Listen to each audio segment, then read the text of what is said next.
She tried to hide the bruises until her teacher saw them and dialed 911. Before we dive into the story, drop a comment below and tell us where you're watching from. Enjoy the story. Part 1. Shadows in the Small Town. The town of Willow Creek was the kind of place that looked like it belonged inside a postcard. Tree-lined streets framed rows of modest houses with wide porches where neighbors waved to one another on Sunday mornings.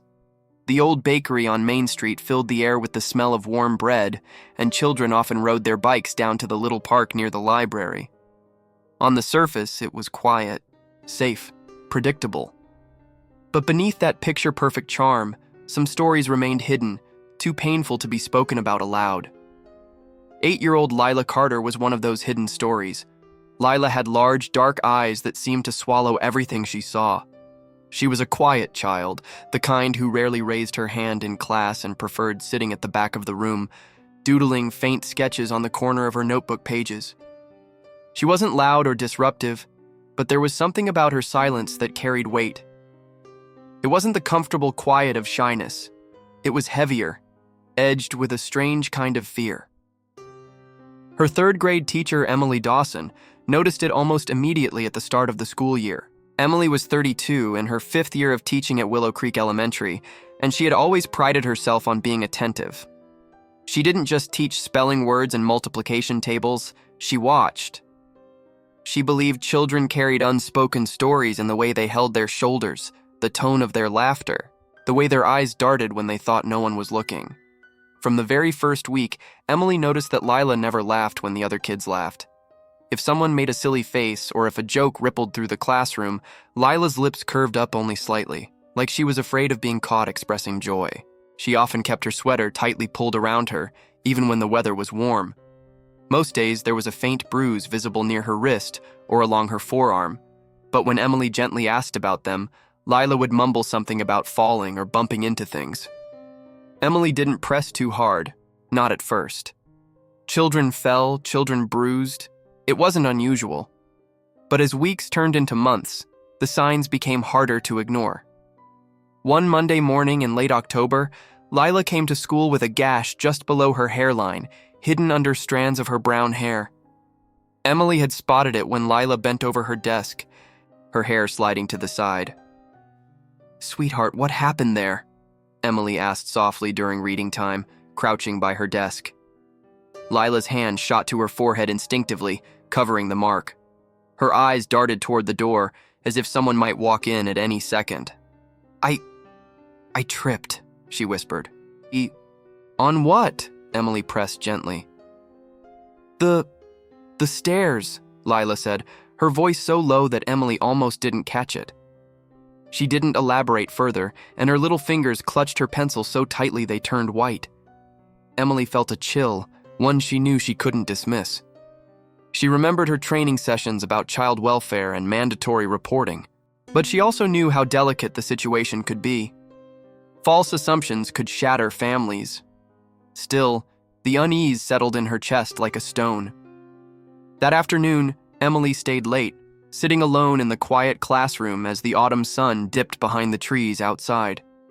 She replayed every small detail she had noticed about Lila over the last few weeks.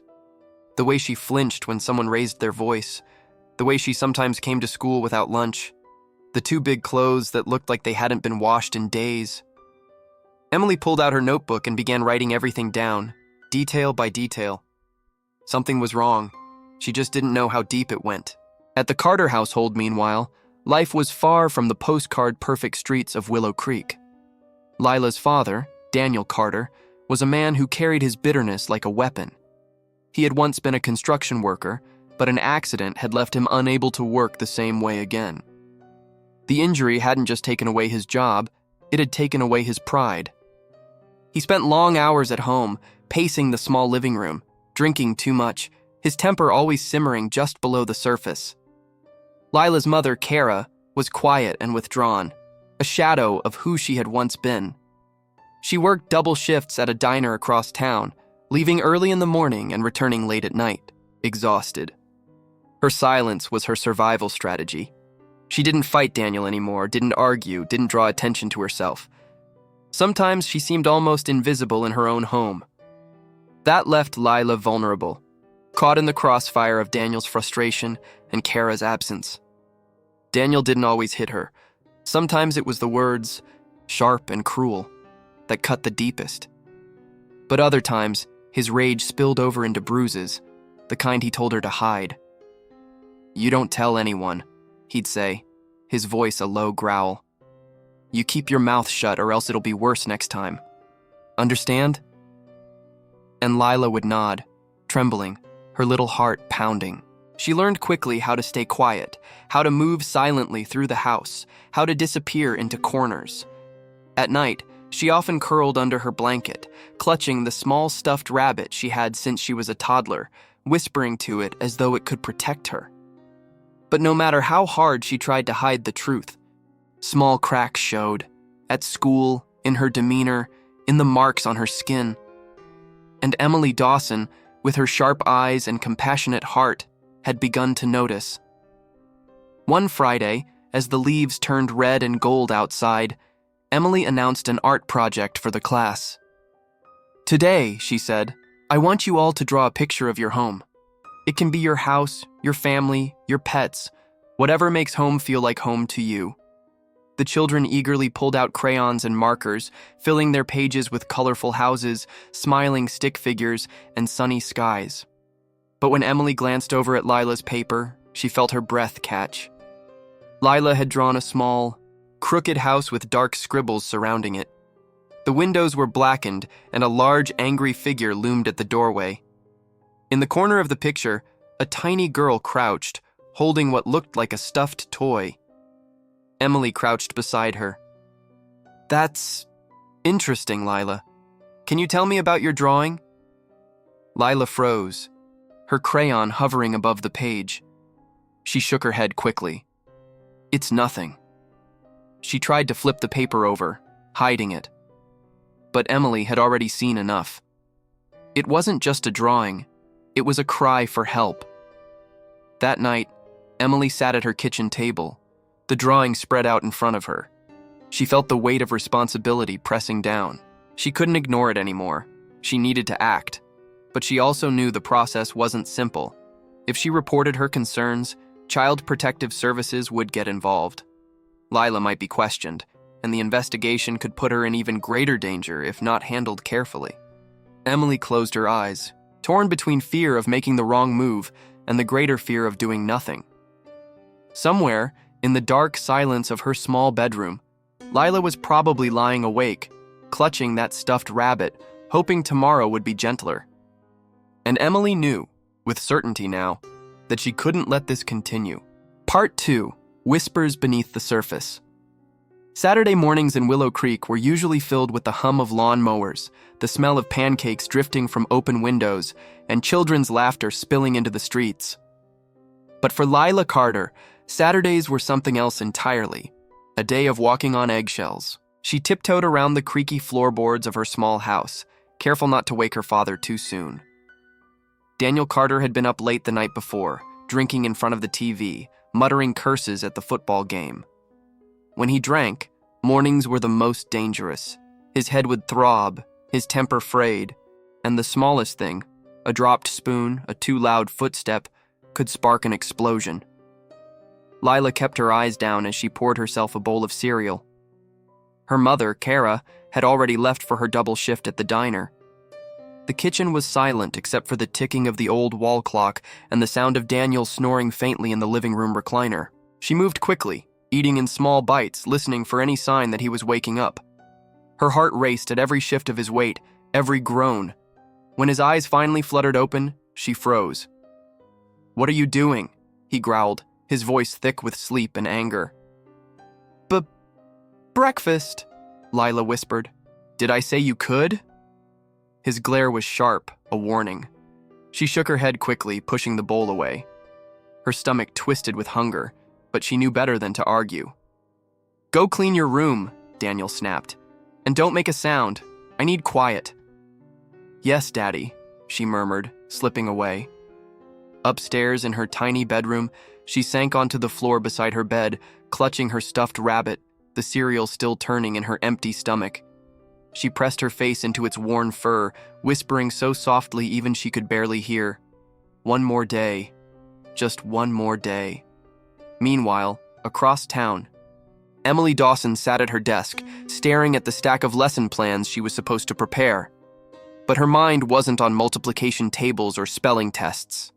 It was on the drawing Lila had made. The picture replayed in her mind over and over, the looming figure, the dark house, the tiny girl in the corner. It gnawed at her, each detail a confirmation of the unease she had carried for weeks. Emily reached for her phone and dialed the number she had written on a sticky note months ago during a teacher training. The local Child Protective Services, CPS, hotline. Her finger hovered over the call button, her chest tight. Once she made this call, there would be no turning back. What if she was wrong? What if Lila's father was strict but not abusive? What if the investigation caused more harm than good? But then she thought of Lila's eyes, those wide, fearful eyes that always seemed to be watching for danger, and she pressed the button. The line rang, then a calm voice answered, "Willow Creek Child Protective Services. How can I help you?" Emily took a deep breath. "My name is Emily Dawson. I'm a third-grade teacher at Willow Creek Elementary, and I'm calling about one of my students. I believe she may be in danger at home." As she spoke, she listed the bruises, the flinching, the drawing. She gave Lila's name, her parents' names, her address. The operator listened patiently, taking notes. "Thank you for your concern, Ms. Dawson," the voice finally said. "We'll open a case and send a social worker to follow up. Please continue to document any concerns you see, but avoid questioning the child directly. We don't want her to feel pressured." Emily hung up the phone, her hands trembling. The weight in her chest lightened slightly, but it was quickly replaced by a new fear. What would happen now? On Monday morning, a stranger appeared in the school office. Rachel Mendez, a CPS social worker, introduced herself with a firm handshake and a quiet, steady demeanor. She was in her 40s, her dark hair pulled back, her eyes sharp but kind. "I'll be speaking with Lila today," Rachel told Emily. "We'll try to do it in a way that doesn't raise suspicion or make her feel unsafe." Emily nodded, nerves swirling in her stomach. "She's a very quiet child. I want to make sure she's okay." Rachel gave a small, reassuring smile. "That's why I'm here." Later that morning, Rachel gently pulled Lila from class, escorting her to a quiet office. Emily watched them go, her heart in her throat. Inside the small room, Rachel sat across from Lila at a round table. She didn't open with questions about bruises or fear. She began with crayons and paper. "Do you like to draw, Lila?" Rachel asked softly. Lila hesitated, then nodded. "Why don't you draw me a picture of your favorite place, anywhere you feel happy?" Lila's small hand gripped a crayon, and she began sketching, a swing set in the park with tall trees and a bright sun overhead. A smile flickered on her lips, brief but real. "That looks beautiful," Rachel said gently. "Do you go to the park a lot?" "Sometimes," Lila whispered. "With Mommy?" Rachel nodded. "It looks like a safe place. Do you feel safe at home too?" The crayon paused mid-stroke. Lila's shoulders tensed, her lips pressed together tightly. Rachel didn't push. She waited, letting the silence stretch. Finally, Lila shook her head just barely, almost imperceptible. Rachel's heart tightened. It wasn't a full confession, but it was enough. That afternoon, Daniel Carter came storming into the school office. His voice boomed, echoing down the hallways. "Where's my daughter?" he demanded, his face red with fury. Emily froze when she saw him. His presence was overwhelming, the kind of man who filled the space with anger before he even spoke. The principal, Mr. Jennings, stepped out to intercept him. "Mr. Carter, please calm down. Lila is safe. She's in class." "I heard some social worker talk to her," Daniel snapped. "You think you can come sniffing around my family, spreading lies?" Emily's pulse raced. She could see Lila down the hall, standing frozen by her locker, her eyes wide with terror as she watched her father. Rachel, the social worker, appeared then, her voice calm but firm. "Mr. Carter, please lower your voice. We're simply here to ensure every child is safe and cared for. That's all." Daniel glared at her, fists clenched. For a moment, Emily thought he might lash out, but then he spat on the floor, muttering, "Waste of time. My kid's fine." He yanked Lila by the arm, pulling her toward the door. "Daddy!" Lila whimpered, stumbling to keep up. "Not another word," he barked, dragging her away. Emily's stomach turned. Every instinct screamed at her to run after them, to stop him. But Rachel put a hand on her arm, whispering, "We're not done. This is just the beginning." That night in the Carter home, Daniel's rage boiled over. "You told them lies!" he shouted, pacing the living room while Lila cowered in the corner. "You let them think I'm some kind of monster." I didn't," Lila cried. "I didn't say anything, I promise." "Don't you dare talk back to me." Daniel raised his hand and Lila flinched, covering her face. The blow didn't come. Instead, Daniel slammed his fist against the wall, leaving a dent in the plaster. Lila whimpered, tears streaming down her cheeks as he loomed over her. "You ever talk to them again," he hissed, his voice low and dangerous, "and you'll regret it. Do you understand?" Lila nodded frantically, trembling. In her room later, clutching her stuffed rabbit, she whispered into the dark, "Please, somebody help me." Across town, Emily sat awake at her kitchen table, staring at the phone. She had done her part, she had reported the case was open, but it didn't feel like enough. She couldn't shake the image of Daniel storming into the school, the way Lila's eyes had filled with fear. She thought of all the training sessions she'd sat through, where they told teachers, "You can't save them. You can only report and trust the system." But Emily's heart refused to accept that. As the clock ticked past midnight, she whispered to herself, "Hang on, Lila. I'm not going to let him break you." And in that quiet promise, Emily set herself on a path she could never turn back from. A path that would test her courage, her resilience, and her very understanding of what it meant to protect a child. Part 3. Cracks in the Mask. The Carter household was a storm waiting to break. After the confrontation at school, Daniel grew restless, paranoid. He began pacing the house at night, chain-smoking by the window as though enemies lurked in every shadow. Every phone call Kara received made him suspicious. Every knock at the door made him curse. And in the middle of it all, Lila tiptoed through her days, quieter than ever, shrinking further into herself. One evening, Kara came home late from the diner, dropping her keys on the kitchen counter. Her shoulders sagged with exhaustion, but she froze when she saw Daniel's expression. He sat at the table, half-empty beer bottles spread around him, his eyes red and wild. "They're watching us," he hissed. "Who?" Kara asked wearily. "The school. That social worker, Dawson." He spat the teacher's name like venom. "They think they can take my kid from me." Kara's hands trembled. She knew better than to argue, but her voice came out small. "Daniel, maybe they just want to help." He slammed his fist on the table. "Help?" The bottles rattled. "You think I need help? You think I can't take care of my own family?" Kara shrank back, her lips pressed tight.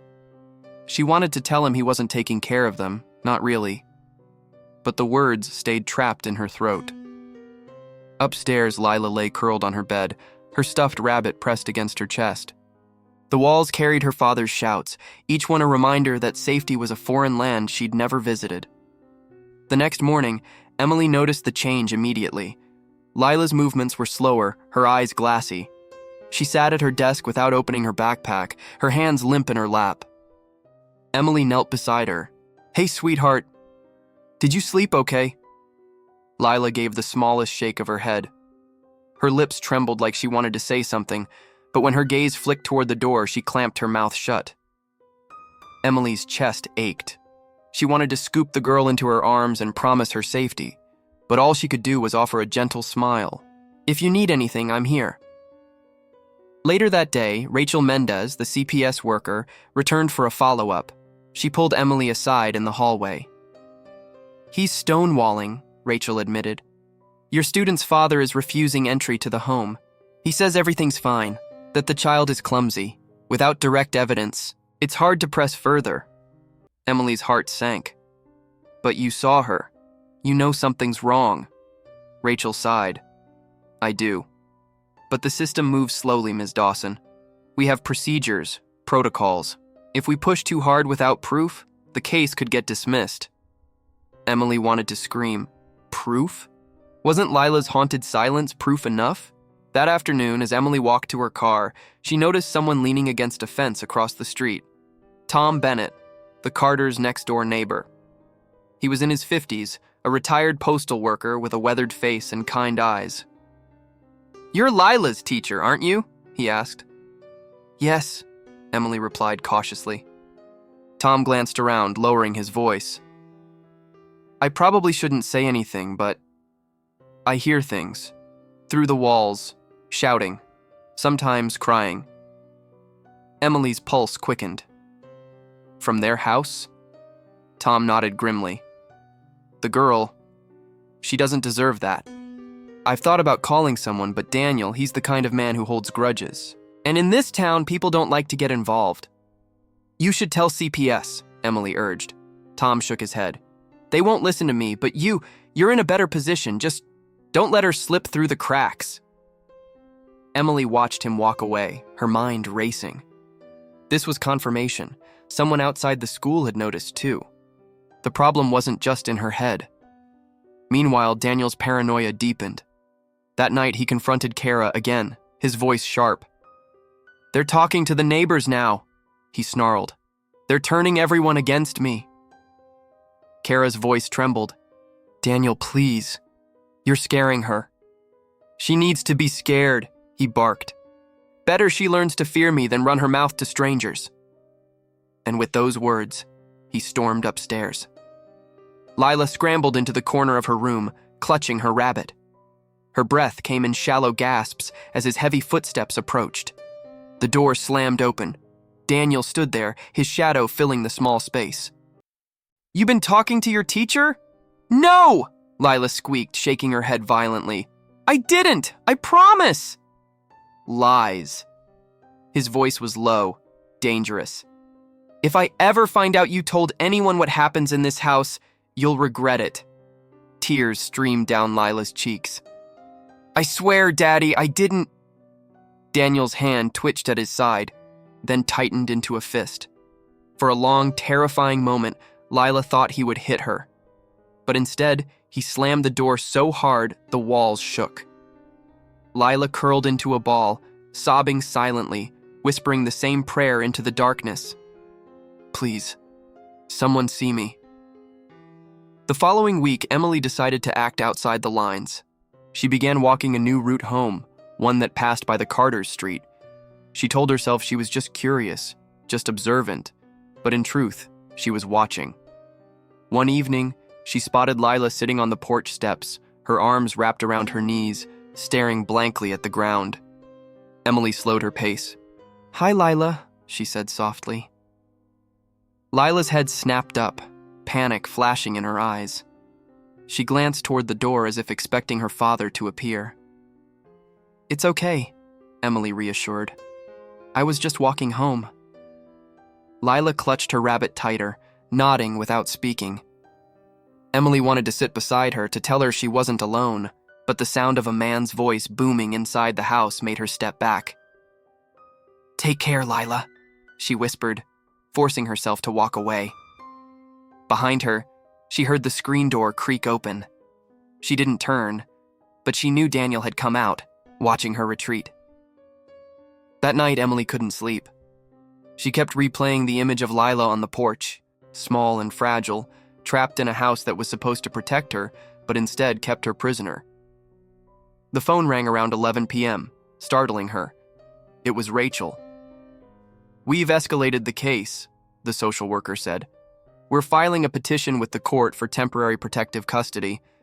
It'll take a few days, but if approved, Lila could be placed in foster care while we investigate." Emily's heart leapt with relief. That's good news. Rachel hesitated. It is, but it also means we have to be careful. If Daniel suspects what's happening, he could react badly. Keep an eye out. Emily thanked her and hung up. But her relief was short-lived, because across town, Daniel did suspect, and he was already making plans of his own. 2 nights later, Tom Bennett heard shouting through the wall again, but this time it was different. There was a crash, followed by Kara's voice crying out, then silence. Tom grabbed his phone, hand trembling. He started dialing 911, then stopped. Daniel had warned him before, muttering threats over the fence. Tom swallowed hard, torn between fear and conscience. He didn't call. Not that night, and he would carry the guilt of that silence for years. Inside the Carter house, Daniel stood over Kara, who lay on the floor clutching her side. "You're weak," he spat, "always undermining me. You think you can take her away from me? Over my dead body." Lila, trembling at the top of the stairs, saw everything. She wanted to scream, to run, but fear glued her feet to the floor. When Daniel finally stormed out of the house, slamming the door behind him, Kara struggled to her feet, wincing in pain. She looked up at her daughter, her eyes glassy with tears. "Go to your room, baby," she whispered hoarsely. "Don't come out." Lila obeyed, but in her small heart, a new thought bloomed. If no one else saves me, maybe I'll have to save myself. At school the next day, Emily noticed the way Kara flinched when she dropped Lila off. The woman's lip was swollen, hastily covered with makeup. She avoided eye contact, muttering a quiet, "thank you," before hurrying back to her car.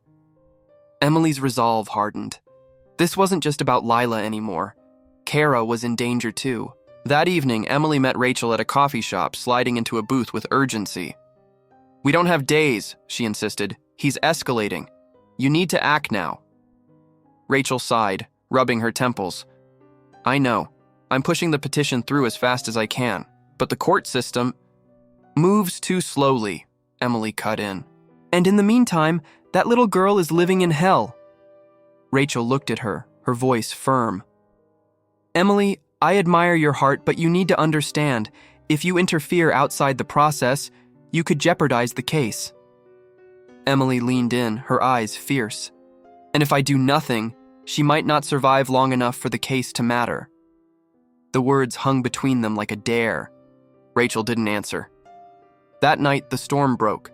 Daniel came home late, angrier than usual, reeking of alcohol. He accused Kara of conspiring with the social worker, of poisoning Lila against him. His shouts shook the walls, his rage spiraling beyond control. Lila huddled in her room, her stuffed rabbit pressed so tightly it almost tore. She covered her ears, but the sound still seeped in, her father's voice, her mother's sobs, the crash of breaking glass. And then, silence. A silence so deep it terrified her more than the shouting. She crept to the top of the stairs, her little heart pounding. What she saw froze her blood.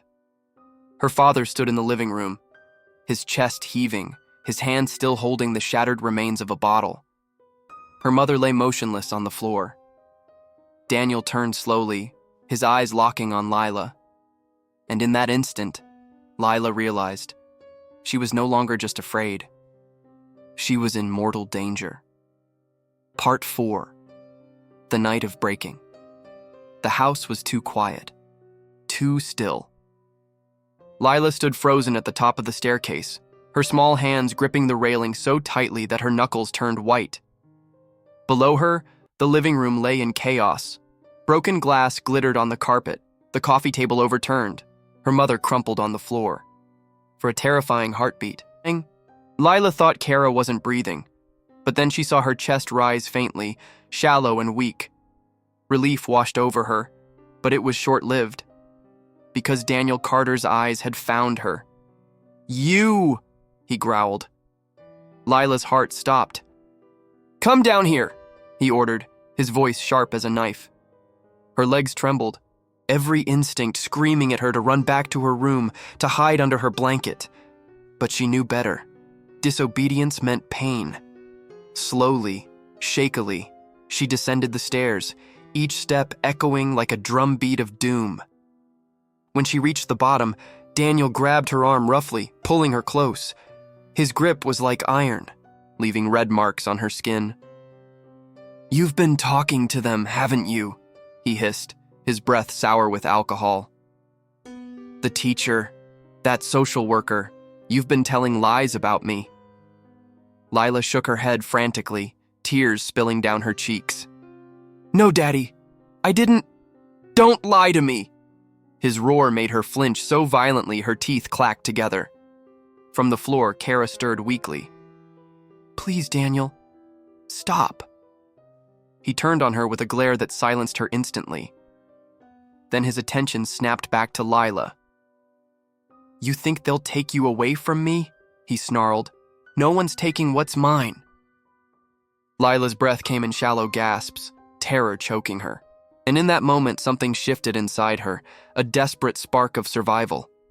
She realized she couldn't wait for rescue. She had to act. Across town, Emily Dawson couldn't shake her unease. She sat on her couch, lesson plans forgotten on the table, staring at her phone. The conversation with Rachel replayed in her mind. The petition will take days. We have to wait. But Emily knew in her bones that Lila didn't have days. At 9:47 p.m., she finally picked up her keys. She didn't know exactly what she was going to do, but she knew one thing. She couldn't stay home while Lila might be suffering. She drove through the quiet streets, her heart pounding, until she found herself parked a block away from the Carter's house. The windows glowed dimly in the night. The silence was heavy, unnatural.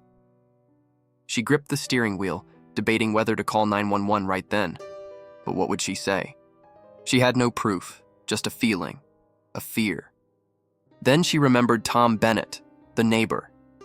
Maybe he knew something. Maybe he had seen or heard. She got out of the car and walked quickly to his house, knocking urgently on the door. Tom appeared, bleary-eyed and cautious. "Ms. Dawson? What are you doing here?" "It's Lila," Emily said breathlessly. "Something's wrong, I can feel it. Have you heard anything tonight?" Tom hesitated, then nodded grimly. "Shouting, a crash. I almost called the police." His voice trailed off, shame flickering across his face. "Then we need to call them now," Emily insisted.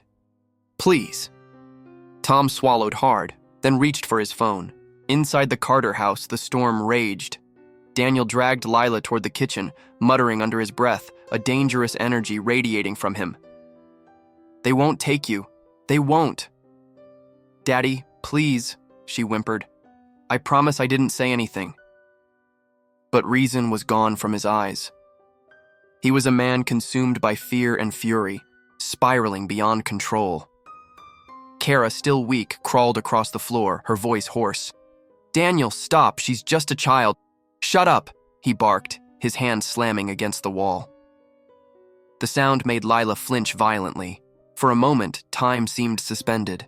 And then, the sharp wail of sirens pierced the night. Daniel's head snapped toward the window. Red and blue lights flashed outside, painting the walls in flickering colors. "No," he whispered, his grip tightening on Lila's arm. "No, they're not taking you." Emily stood outside with Tom, her stomach twisting as the police cars pulled up. Officers spilled out, moving quickly toward the house. One of them, Sergeant Harris, approached Emily.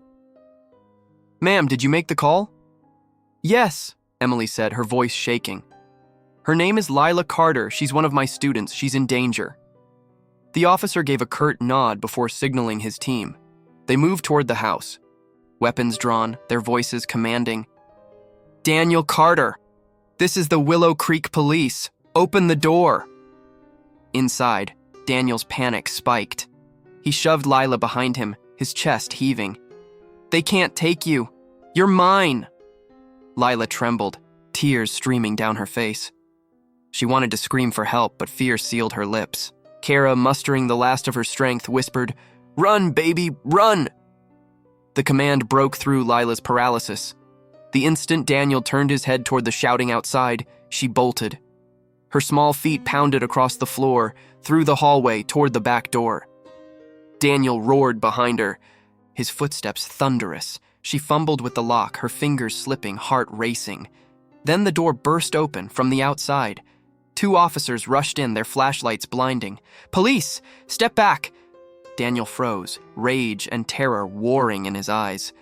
"She's mine!" he shouted. "You can't take her!" But before he could move, the officers restrained him, forcing him to the ground. Lila stumbled back, her body trembling uncontrollably. She felt hands gently on her shoulders. Rachel Mendez, the social worker, who had arrived moments behind the police.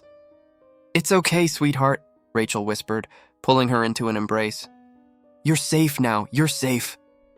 Emily watched from the yard as Lila was carried out, wrapped in a blanket, her stuffed rabbit clutched tightly in her arms. Relief flooded through her, tears stinging her eyes. But the image of Kara being carried out on a stretcher, pale and battered, twisted the relief into sorrow. As Daniel was shoved into a police car, shouting curses into the night, Emily caught Lila's gaze for a brief moment. Those dark, fearful eyes looked at her, and for the first time, Emily saw something new in them. Not joy, not yet, but hope. At the hospital, doctors treated Kara's injuries: bruised ribs, a concussion, deep cuts from shattered glass. She would recover physically, but the emotional scars would linger. Rachel stayed with Lila in a quiet room, letting her hold onto her rabbit and sip warm cocoa from a hospital cup. Emily sat nearby, unwilling to leave. For a long time, no one spoke. The silence was heavy but safe, a silence that didn't threaten. Finally, Lila's small voice broke through. "Am I going to be taken away?" Rachel exchanged a glance with Emily, then said gently, "For now, you'll stay somewhere safe while your mom gets better. A foster family who can take care of you. But we'll do everything we can to keep you with your mom." Tears welled in Lila's eyes. "I don't want to leave her." Emily reached out, taking her hand. "This isn't forever, Lila. Just a little while. And I'll be here. I promise." Lila looked at her teacher, her lips trembling. "You came for me." The words broke Emily's heart and stitched it back together at the same time. "Yes," she whispered, squeezing her hand. "I came for you." But even as relief settled over the hospital room, shadows lingered. Because Daniel Carter, sitting in a holding cell that night, wasn't finished. His voice was low, venomous, as he muttered to himself, "They think they've won, but she's mine. She'll always be mine." And somewhere deep down, Emily knew this wasn't the end. It was only the beginning of a battle that would test them all. Part 5. The Fractures of Mourning. The night bled into morning at Willow Creek General Hospital. Sterile white walls, soft beeping monitors, and the faint smell of antiseptic filled the air. But for Lila Carter, sitting curled up in a chair beside her sleeping mother's hospital bed, the world still felt fractured. Her stuffed rabbit, now patched with tape from a nurse who had tried to mend its torn ear, rested in her lap. She stroked it absent-mindedly, her eyes glued to Kara's pale face. Each shallow breath reassured her, but also reminded her how close she had come to losing the only person she had left. Rachel Mendez slipped quietly into the room, her clipboard tucked under her arm.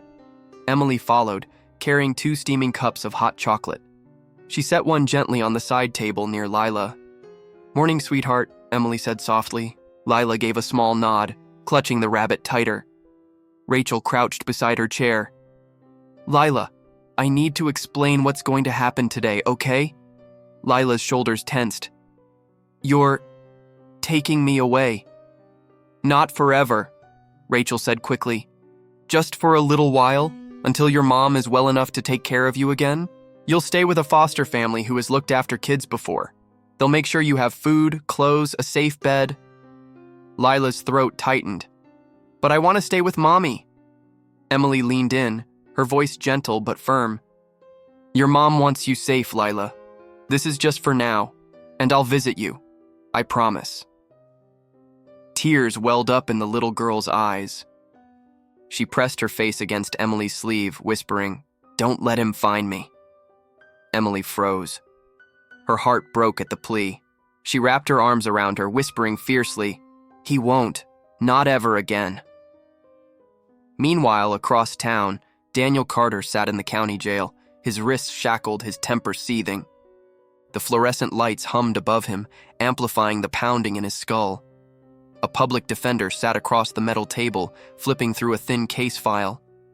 "Mr. Carter, you're being charged with aggravated assault, child endangerment, and resisting arrest. These are serious—" "I didn't endanger her," Daniel snapped, slamming his fists against the table. "She's my daughter. She belongs with me." The lawyer raised a weary eyebrow.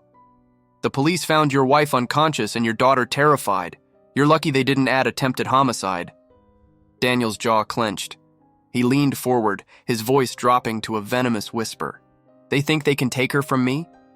They think a couple of nosy women and some bleeding heart teacher can steal my child? They're wrong. She's mine." The lawyer sighed, already predicting the uphill battle. Men like Daniel never saw themselves as guilty, only betrayed. By late afternoon, Rachel returned to the hospital with arrangements finalized. "The Johnsons have agreed to foster her," she explained to Emily quietly in the hallway. "They live just 10 minutes from here, a kind couple in their 50s. They've taken in kids before." Emily nodded, but her chest ached. Every part of her wanted to scream that Lila should come home with her, that she could protect her, love her. But the system had rules. She was just a teacher. Inside the room, Kara stirred awake. Her bruised eyes fluttered open, filled with shame and exhaustion. She reached weakly for Lila's hand. "Baby." Lila rushed to her side, clinging to her arm. "Mommy, don't let them take me." Kara's lips trembled. Tears slid down her cheeks. "I don't want to, sweetheart. But I can't take care of you right now." Her voice broke. "This isn't forever. I swear, I'll get better. I'll fight for us." Lila sobbed into her mother's gown. Kara smoothed her tangled hair, even as her own body shook with weakness. Rachel gave them a moment before gently intervening. "It's time." The words hit the room like a hammer. The drive to the Johnsons' house felt endless. Lila sat in the back seat of Rachel's car, staring blankly out the window, her rabbit clutched so tightly it seemed it might burst at the seams. Emily had insisted on coming too, sitting beside her, quietly holding her hand. The Johnsons greeted them warmly at the door. Margaret with soft eyes and flour-dusted hands, David with a kind smile and a gentle voice. Their modest home smelled of fresh bread, and a golden retriever wagged its tail at the newcomers. "This is Lila," Rachel introduced. "She'll be staying here for a while." Margaret knelt to eye level. "Hello, sweetheart. You must be tired. We've prepared a room for you with lots of blankets and a nightlight, and I made cookies if you're hungry." But Lila only shrank closer to Emily, her eyes wide and distrustful. Emily crouched down, brushing a tear from her cheek. "It's okay. You'll be safe here. I'll come visit you, remember?" Lila hesitated, then whispered, "Promise?" Emily's throat tightened. "Promise." Rachel touched her arm gently. "We should let her settle." Emily lingered, watching as Margaret led the trembling girl into the house. Lila glanced back once, eyes pleading before disappearing down the hallway.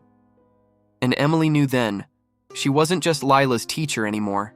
She was her lifeline. That night, Emily lay awake in her own bed, replaying the events over and over. The image of Lila clinging to her, begging not to be taken, haunted her. She couldn't shake the gnawing fear that Daniel, conniving, manipulative, dangerous, would find some way to worm himself back into her life. She pulled out her laptop, typing frantically into search bars. Custody after abuse arrest, foster care reunification process, parental rights termination. The more she read, the more her stomach churned. Cases could drag on for months, even years. Abusers often painted themselves as victims. Children were sometimes returned to unsafe homes. Emily closed the laptop, her jaw set. If the system failed Lila, then she would not. At the same time, in his cold cell, Daniel scribbled a letter with a dull pencil.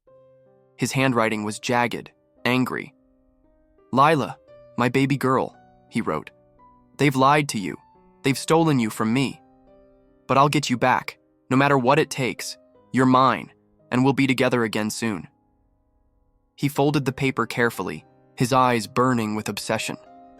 Somehow he would get this letter into her hands. Somehow he would make sure she never forgot who she belonged to. That week would mark the beginning of a fragile new chapter for Lila. A chapter of tentative safety, new nightmares, and battles yet to come. But for the first time in her short life, she had allies, Emily, Rachel, and even the Johnsons, who would not let her slip into the shadows again. Still, beneath it all, a storm loomed on the horizon. Because men like Daniel Carter didn't disappear quietly. And the war for Lila's future was only just beginning. Part 6. The Breaking Point. The Johnsons' home was quiet at night, but Lila rarely slept through the silence. Even surrounded by soft blankets and the comforting glow of a nightlight, she often woke screaming, convinced that Daniel's footsteps were echoing in the hallway. Margaret would rush in, her warm hands soothing her back, whispering lullabies until the sobs subsided. During the day, Emily visited as often as she could. She helped with homework, read stories, even baked cookies with Lila in the Johnsons' kitchen.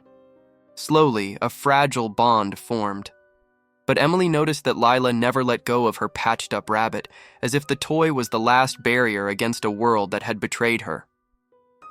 Rachel continued her check-ins, documenting progress, scheduling therapy, and preparing for the inevitable, a custody hearing.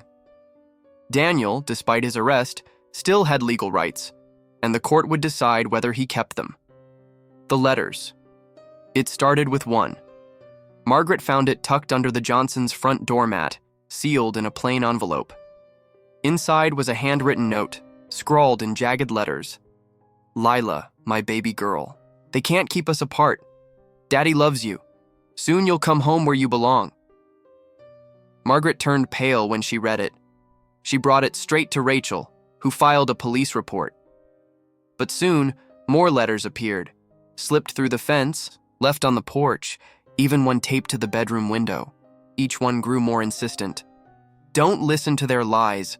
They've poisoned your mind against me. Remember, you're mine. Nothing will stop me from getting you back." When Emily read one aloud, Lila burst into terrified tears. She clung to Emily so tightly that her tiny fingers left crescent-shaped marks on her arm. "He knows where I live," Lila whispered, trembling. "He'll take me away."